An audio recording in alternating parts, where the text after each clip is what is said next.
plasmam a ideia de que todos contribuem para realmente isso poder acontecer.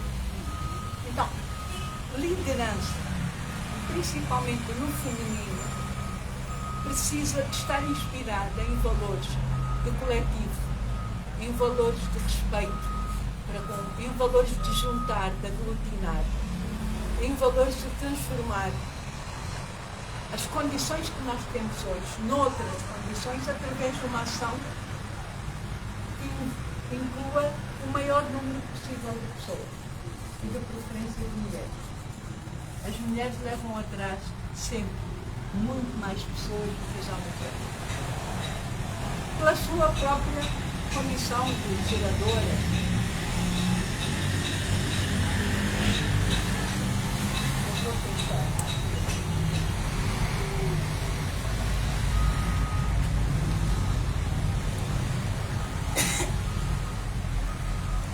Bem, o conceito de ativismo é outra das ideias que vocês me puseram como vos disse, se vocês procurarem, não vão encontrar nenhuma referência de mais nenhum trabalho sobre ativismo em Angola. Eu trouxe o que os participantes no estudo que estamos a realizar elegeram como sendo as principais características desse ativismo, mas ainda não está publicado. Portanto, ainda vocês não vão encontrar isso em lugar nenhum. A única coisa que vocês vão encontrar é no dicionário ou relativo a um outro contexto. Sim. Então, no caso aqui do nosso trabalho, a Laurinda foi uma das contribuintes para esse e a Elizabeth enquanto pela Associação Modaviana. A ideia que as pessoas transmitem de ativismo é, mais uma vez, a ideia de processo, como a ação continuada dos cidadãos com vista a uma mudança social e política através de meios pacíficos. Ou seja, assume-se o que normalmente no mundo se considera que o ativista não é alguém que vai pegar numa arma para... Não, é alguém que usando a força das suas ideias e a força do seu querer pretende contribuir não só para chamar a atenção de alguma coisa que não está bem, como para criar uma condição de mudança. Ok? A outra, no sentido um bocadinho mais abrangente, as opiniões também vão no sentido de dizer que ser ativista é um estilo de vida. Ou seja, a pessoa não é ativista hoje e amanhã esqueceu. Quando a pessoa é ativista, de uma maneira geral, a pessoa é ativista, a pessoa tem sempre a predisposição de fazer alguma coisa, de contribuir com alguma coisa. E não é só numa área, em várias áreas da vida. Tanto na vida social, na vida económica, na vida política, mesmo na família, normalmente são pessoas que levam esse ativismo a todas as dimensões da sua vida. Portanto, viram o estilo daquela pessoa. Aquela pessoa não é assim com o DEI, por exemplo, ou com o MMDCP. Aquela pessoa é assim em casa, no trabalho, na vizinhança. É o estilo dela, é o jeito dela, é a maneira dela estar na vida. Ok? Eu fui criada com esse estilo porque o meu pai transportou a sua ação sindicalista e a sua reivindicação por direito para todas as coisas. E por isso tinha problemas com outras pessoas. Então, normalmente, nesta perspectiva, o ativismo contribui para dar visibilidade a situações que não têm visibilidade. Normalmente, são pessoas que se emprestam para causas de pessoas que não têm acesso, por exemplo, a meios de comunicação e não sei o quê. Então, estas pessoas ajudam a tornar visível as situações que não têm visibilidade. uma série de casos aí, por exemplo, de grupos, albinos, por exemplo. Pessoas com determinado tipo de doenças sofrem exclusão da sociedade. Pessoas com deficiência física, por exemplo. Pobres, em geral. No nosso caso concreto, nós temos o grupo que é originário de Angola, mesmo, do território que hoje é Angola, porque Angola é uma construção colonial, acho que vocês sabem disso. Não existia nenhum território com este formato designado Angola. Angola é uma construção colonial. Mas os povos originários daqui são os San. E os San são excluídos. Os San estão atirados lá. Porquê? Porque o regime que está no poder associa os San com as flechas. Ouviram falar nisso?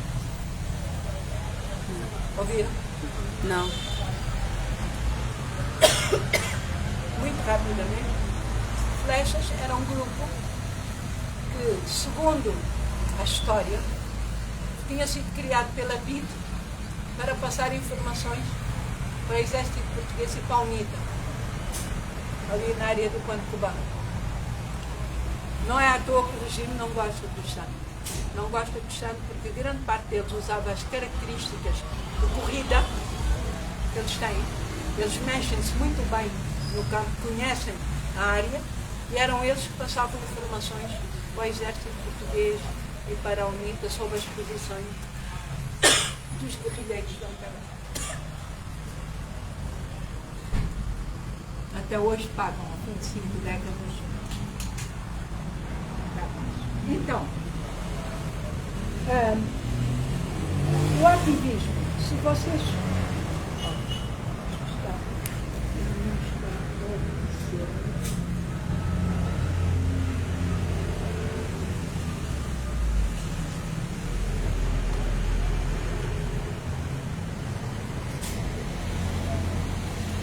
Se vocês forem ver no dicionário, nós vamos encontrar como ativismo o ato de defender algo. A pessoa que tem atitudes de ativismo, que é designada ativista, que normalmente é usado como sinónimo de manifestação e protesto. Isso é o que está no dicionário. Mas é muito pobre. Portanto, é muito pobre do ponto de vista daquilo que seria, digamos, por exemplo, aquilo que vocês, enquanto respondentes, deram. É muito mais rico. Então, normalmente, e se nós olharmos para isto que está aqui, para ser ativista pressupõe o quê? A consciência de ser cidadão. A consciência de ter direitos. Se você não tem a consciência de ter direito, você não vai mexer-se.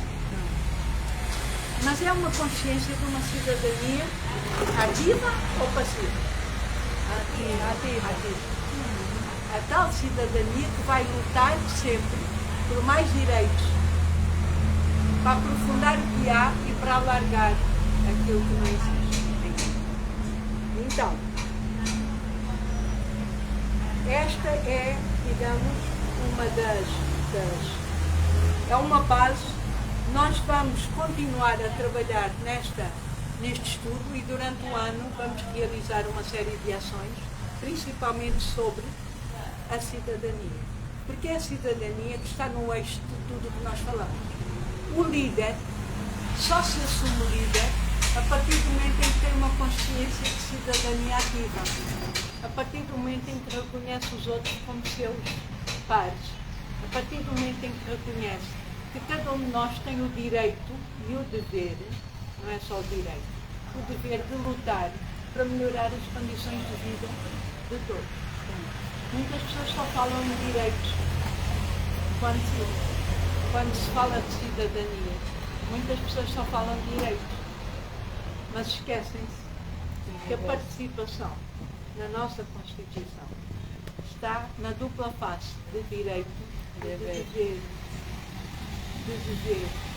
E é isso que a gente às vezes esquece de reivindicar, quando esses indivíduos nos estão a impedir de participar. A Constituição diz que é um direito e um dever de cada um de nós participar na vida social e política da nossa sociedade. Então, há aqui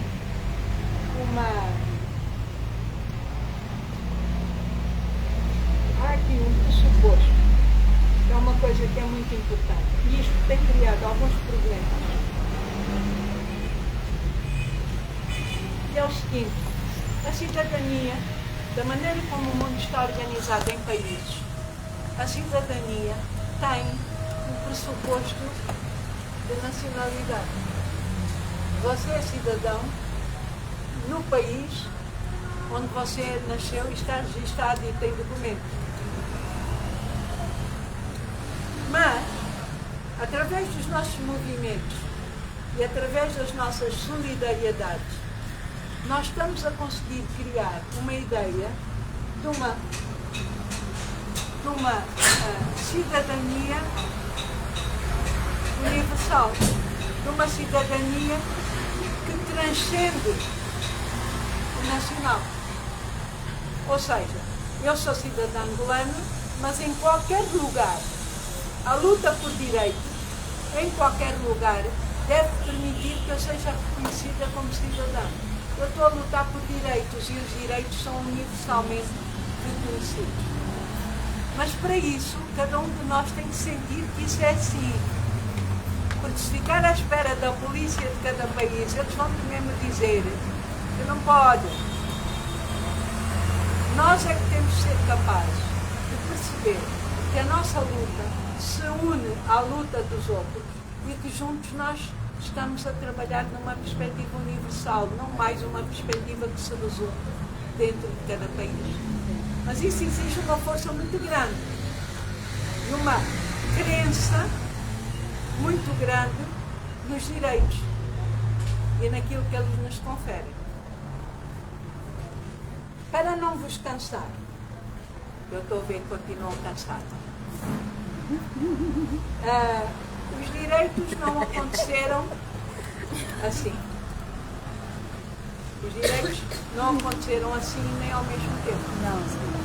Por exemplo, os direitos de primeira geração, que são os direitos civis e os direitos políticos, apareceram quando? Vocês têm alguma ideia de quando é que apareceram? Ou melhor, os direitos sempre existiram, mas a maneira como eles se tornaram, como eles se tornaram lei, como eles se tornaram norma. Acho que é após da Revolução Industrial Francesa. A primeira Revolução Francesa. É essa que põe os direitos civis e os direitos políticos na linha da frente. E se nós formos ver, há uma diferença de um século entre os direitos civis, da Revolução Francesa, e os direitos políticos. Os direitos civis são o quê?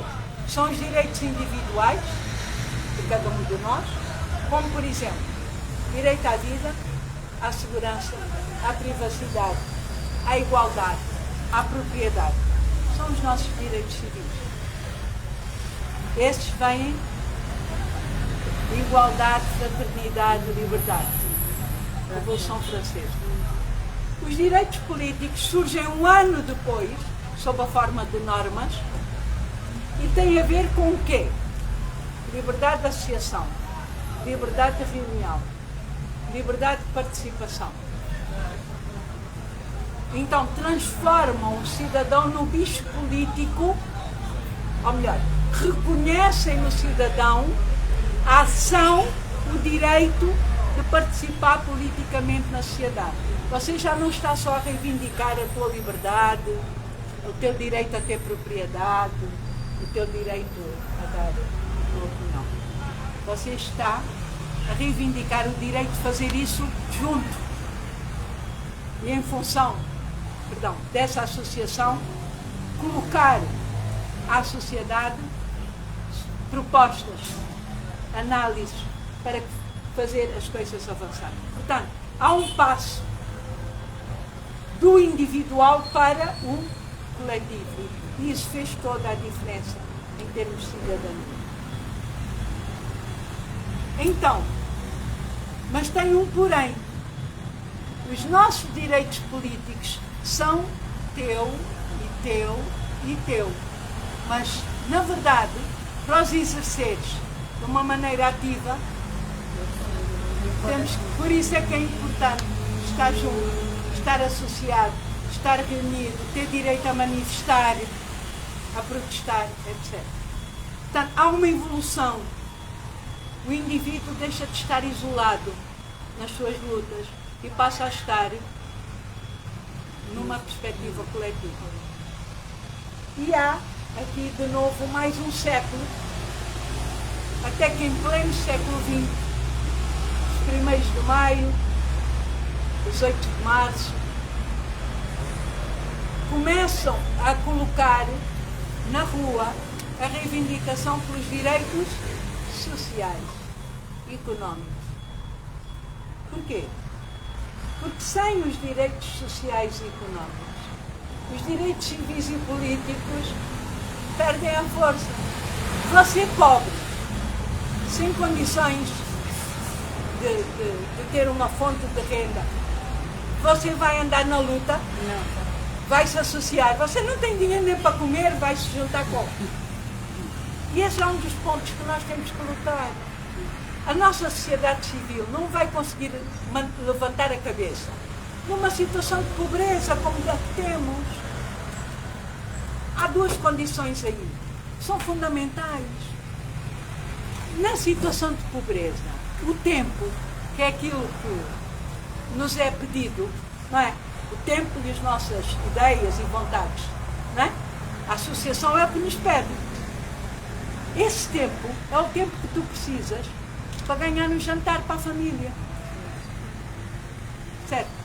Então, as pessoas, quando são chamadas a reunir, as pessoas numa sociedade pobre, as pessoas pensam sempre duas vezes. Eu vou para lutar por algo no futuro, ou eu vou, ou eu não vou e vou tentar garantir o jantar de hoje. Por isso, nós temos que garantir, temos que lutar por ter financiamentos para os projetos da sociedade civil, com dinheiro público.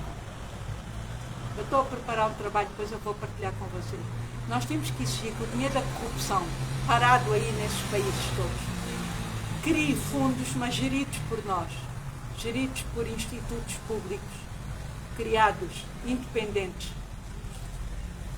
para nós, da mesma maneira que as pequenas empresas têm pequenos financiamentos, nós também possamos ter financiamento sem estarmos dependentes das ONGs de fora, que vêm com as agendas delas e nos impõem as agendas delas. Nós não somos livres de escolher a agenda. Eles dão dinheiro para fazer isto, isto e isto. Aquilo não dá. Nós não vamos conseguir avançar com a sociedade civil em Angola se nós não conseguirmos ter fontes de financiamento públicas. Públicas quer dizer que são nossas. O público é nosso. Temos que lutar. Então, levou muitos direitos, muitos anos, até que os 10, como são conhecidos, direitos económicos, sociais e culturais, viessem criar as condições para que você possa exercer os seus direitos civis e políticos. Ou seja, só tendo condições de trabalho, acesso a uma renda, direito a uma moradia, direito a ter uma vida decente, é que você tem tempo para poder se reunir, para poder exercer os seus direitos civis e políticos. Já estás repleto, não é verdade? É. Portanto, a pobreza geral na nossa sociedade, e daqui a um bocado eu trago os números para vos mostrar o quanto essa situação está. A gente sente, vive, mas às vezes não tem noção da quantidade. Associada à desigualdade. Por que a desigualdade é chamada aqui? que a desigualdade cria uma situação nesta sociedade em que uns contam e a maioria não conta. A maioria não tem visibilidade. E como tal, não conta. E se não conta, nunca vai ter soluções para estes problemas.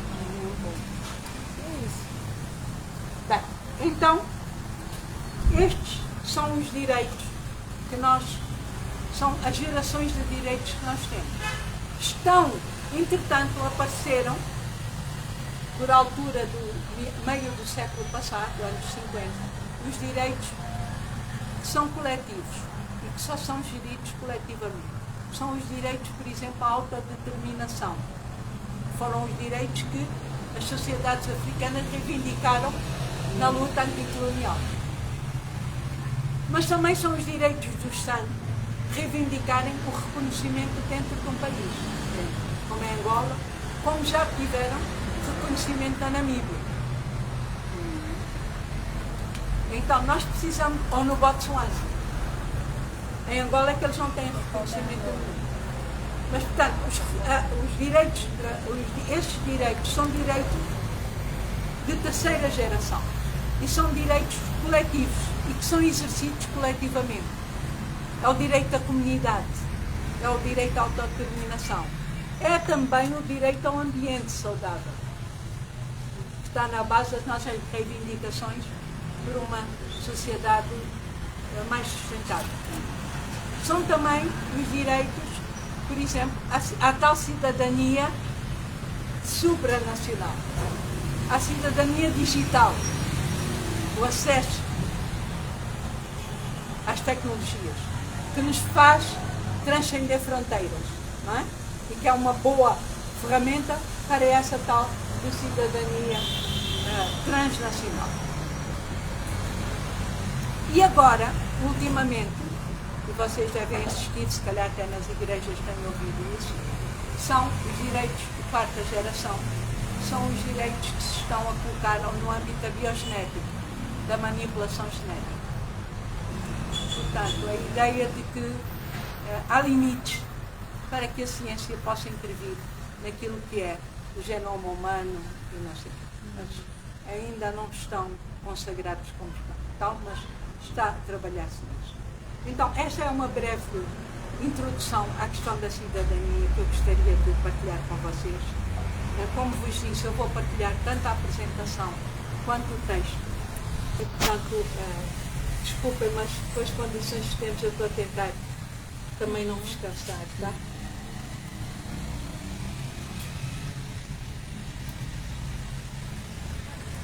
Agora, penso que há algumas coisas que nós já falámos, mas que era importante resumir. Se estamos a falar de ativismo, de lideranças, nós estamos a falar no direito de intervir, não só para mudar o presente, mas acima de tudo para projetar um futuro de todos nós. É esse o direito que a gente está a reivindicar, não é? É esse o direito que vocês, como ativistas, querem ter. Isto implica a tal cidadania, a consciência da cidadania muito forte em cada um. Só uma consciência de cidadania permite a essa mulher, depois que ela já passou, estar de novo aí agora, nessa última manifestação, voltar de novo à rua, voltar de novo à classe. É uma forte consciência de cidadania que nós temos que reconhecer e temos que procurar também cultivar cada um de nós. Porque só ela é que nos vai dar força. Na nossa sociedade, nós temos tudo para contrariar o exercício de cidadania. É a cultura do medo, é o discurso musculado, é a pobreza, é a desigualdade, é a falta de condições de apoio ao nosso trabalho. Nós temos tudo para dizer desisto. Mas é só a consciência de cidadania que faz a que cada dia a gente diga assim, não, apesar de tudo, eu vou lá. Apesar de tudo, eu vou falar. Só vão ouvir 3, não faz mal. é melhor do que nada. Vou. Essa consciência de cidadania. E por outro lado, essa consciência de cidadania implica a tal de participação. E a participação tem um preço.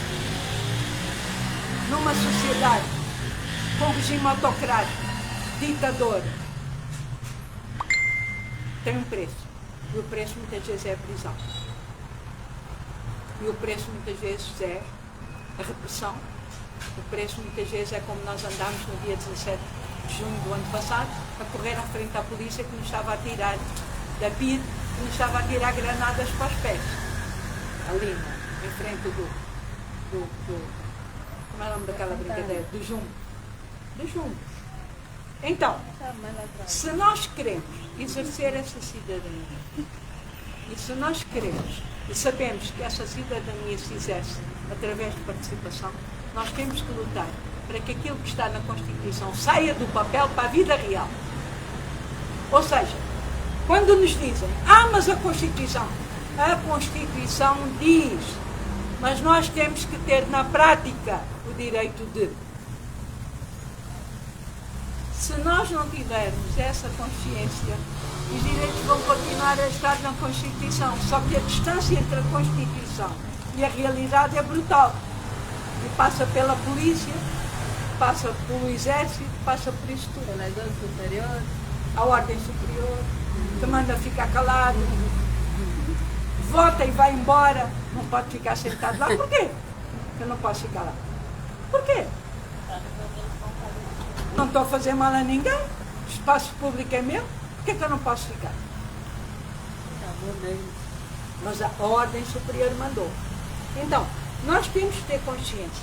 E vocês, ativistas, mulheres líderes, que querem fazer a diferença, têm que ter consciência que isto tem um preço muito grande a pagar. Nas nossas vidas pessoais, familiares, sociais e profissionais. Nós vamos ser o pessoal, eu conheço isso há uns anos, muitos anos, o pessoal do contra, o pessoal chato, o pessoal que está sempre a trazer problemas para casa, o pessoal pé. Mas é o preço que a gente tem que pagar. Porque, como vos disse, o ativismo não tem uma hora que pendura, chega em casa com uma roupa, pendura, põe no guarda-roupa, amanhã veste de novo. Não. Quando você senta à frente da televisão e ouve aqueles desaforos todos, se não for ativista, se o sangue não ferver, não é ativista mesmo. E se não pegar na caneta ou qualquer coisa para desmontar aquilo que está ali. Então, esta ideia de o que vocês querem fazer pressupõe essa consciência de cidadania e a ideia de que a participação que vai fazer essa cidadania atuar tem um preço. Passou da tempo?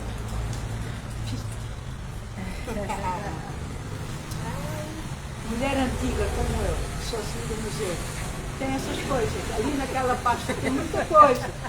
Chave de fenda, estás a perceber? Tem assim umas coisas. É que a gente aprende que quando sai de casa tu não sabes como é que vais voltar. Então melhor já. Leva tudo. É. Então, nós precisamos de ser capazes de defender o nosso direito de liberdade de pensamento e de expressão.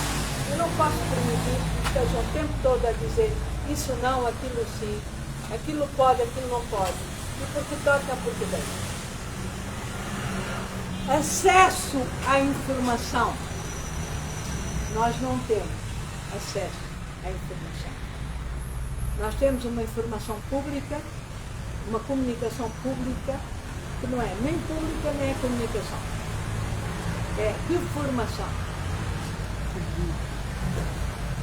Imprensa livre e condições de acesso à comunicação isenta. Não temos.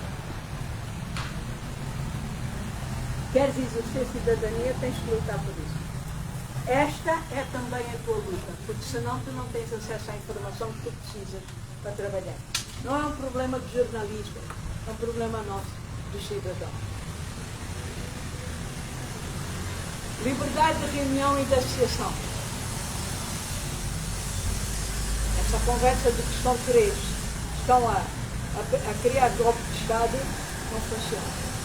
Não é assim que estavam a fazer-nos lá naquela vez? Ali não. Na Vila Alice. Eram 3, já não dá mais. 3 já estão lá. Já é como é que eles dizem? Conspiração. Proteção da intimidade e da privacidade. Da integridade política pessoal. Eu tenho que condenar a intervenção da polícia o tempo todo na repressão do crime. E não é um problema de quem foi agredido, é um problema nosso, de todos nós. A liberdade de ir e vir, de usar o espaço público, a rua é o nosso espaço público. Nós não temos outro. Ninguém nos recebe. Vocês vão lá à Assembleia? Alguém vos recebe lá? Vocês vão lá ao Palácio? Antes de chegarem lá já pegaram um monte de polícias para vos chatear, não é? De guardas e companhia. Então,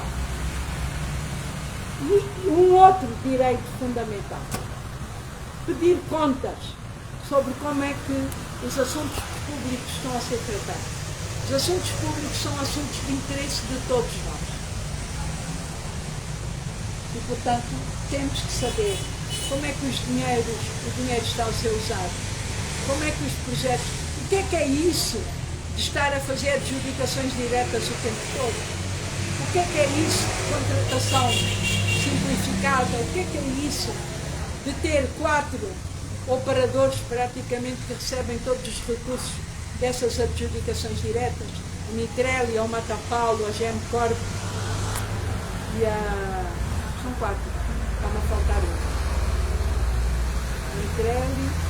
Matapaulo, Gemcorp e... Bem, está a faltar uma, vai aparecer outra. Então, nós temos que ser capazes realmente de fazer com que a gente se lembre que para conseguir exercer essa cidadania, a gente tem que lutar por aqueles direitos todos os dias. Não estão garantidos. E os direitos das mulheres ainda menos garantidos estão. Basta haver um volte-face, os nossos direitos são os primeiros a cair e nós vimos na pandemia. Sim. Qual foi o grupo social mais, entre homens e mulheres? Quais foram os mais sacrificados? Foram as mulheres. Então, nós precisamos de ter consciência, temos que exercer influência, temos que fazer chegar as nossas perguntas sobre as questões de interesse público, tanto ao Executivo quanto ao Legislativo. Mas para nós fazermos as boas perguntas, nós temos que nos preparar. Nós não podemos chegar à frente deles, porque eu acho que... Não. Nós temos que ser capazes, em grupo, de fundamentar aquilo que a gente vai reivindicar. Isto aconteceu no dia tal, tem fotografia aqui, a lei é esta, não está a ser cumprida aqui assim, tem o depoimento do fulano, do ciclano. Ou seja, a gente tem que se preparar para fazer essa ação de intervenção junto dos poderes instituídos. E tem que ter a coragem de usar a rua sempre que não for ouvido.